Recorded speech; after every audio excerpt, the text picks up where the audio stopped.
diyaaradii ugu horeysay oo wada 48 rakaab ah ayaa maanta 10 sano kadib ka dhooftay garoonka diyaaradaha Aadan Cabdulla Cismaan ee magaalada Muqdisho iyadoo si toos ah u tagaysa garoonka Jomo Kenyatta ee magaalada Nairobi isla markaana sii maraynin Wajeer oo ahayd halka lagu baari jiray diyaaradaha ka baxa Soomaaliya kadib heshiiskii dhexmaray dawladaha Soomaaliya iyo Kenya. Ra'iisul Wasaaraha Xukuumadda Federaalka Soomaaliya Mudane Xasan Cali Khayre ayaa daafuray duulimaadyada tooska ee magaalooyinka Nairobi iyo Muqdisho isla markaana sii sagootiyay diyaaradii ugu horeysay oo wada rakaab ee toos u tagaysa garoonka Jomo Kenyatta ee wadanka Kenya. Agaasimaha hay'adda socdaalka iyo jinsiyadaha Soomaaliya Cornel Maxamed Aadan Koofi oo ka hadlay furitaanka duulimaadyada tooska ah ee Muqdisho iyo Nairobi ayaa sheegay inay ka shaqayn doonaan inay xaqiijiyaan ilaalinta heshiiskii dhexmaray Soomaaliya iyo Kenya ee dhinaca duulimaadka wax kasta oo caqabad ku keeni kara. aad u mahadsantihiin waxaan rajaynayaa inay hawshu sidaa ku socon doonto innagana mas'uuliyadda ina saaran si aan u hubino in heshiiskaasi aysan saameyn waxyaabo ka yimaado maamul xumo xagga socdaalka ah hay'adaha kalena diyaar ay u yihiin ayaguna inay ka shaqeeyaan haddii la yiraahdo aad u mahadsantihiin. Cabdiraxmaan Xaaji Aadan Ibi oo kamid ah xubnaha golaha shacabka Soomaaliya ayaa sheegay in arrintan ay tahay guul soo hoyatay xukuumadda Soomaaliya iyo qarankeena.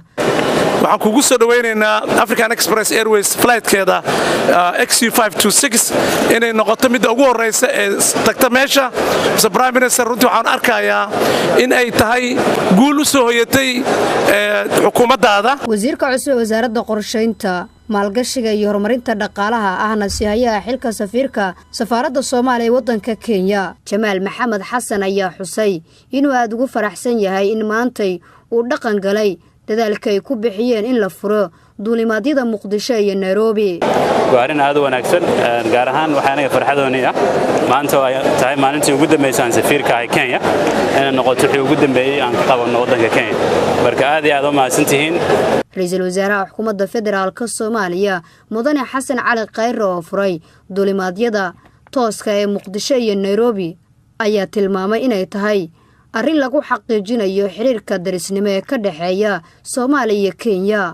in maanta aan isugu nimaadno in 10 sano ku dhawaad kadib la soo gaaray waqtigii aeroboortka Aadan Cadde uu shaqayn lahaa sida garoomada kale oo dunida oo aan maanta halkan u taaganahay in diyaaradii ugu horeysay ee halkan ka bixi doonto iyadoo aadaysa magaalada Nairobi aanayna sii mari doonin meelihii ay mari jirtay sida Wajeer oo kale.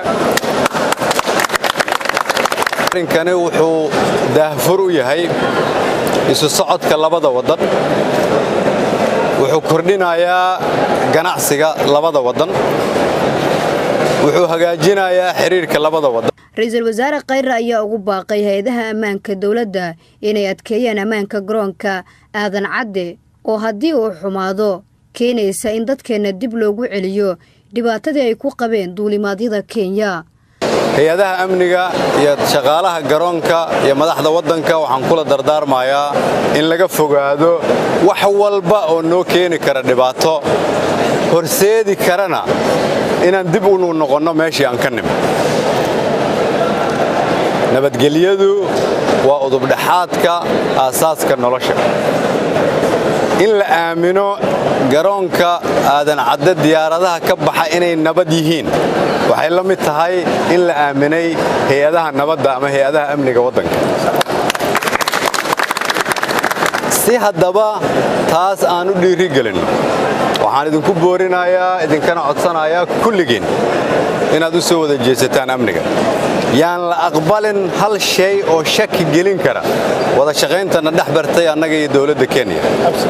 Dawladda Kenya ayaa xirtay duulimaadyadii tooska uga imaan jiray Soomaaliya ee u socday magaalada Nairobi sanadkii 2007 waxayna go'aamisay in diyaaradaha ka yimaada Soomaaliya ay baaris dhinaca ammaanka ku maraan magaalada Wajeer ee gobolka Waqooyi Bari Kenya waxaana keenay in maanta ay dib u furmo ama u bilowmo duulimaadyada tooska ah heshiiskii magaalada Nairobi ku dhex maray madaxweynaha Jamhuuriyadda Federaalka Soomaaliya Maxamed Cabdullaahi Farmaajo iyo madaxweynaha dowladda Kenya Uhuru Kenyatta.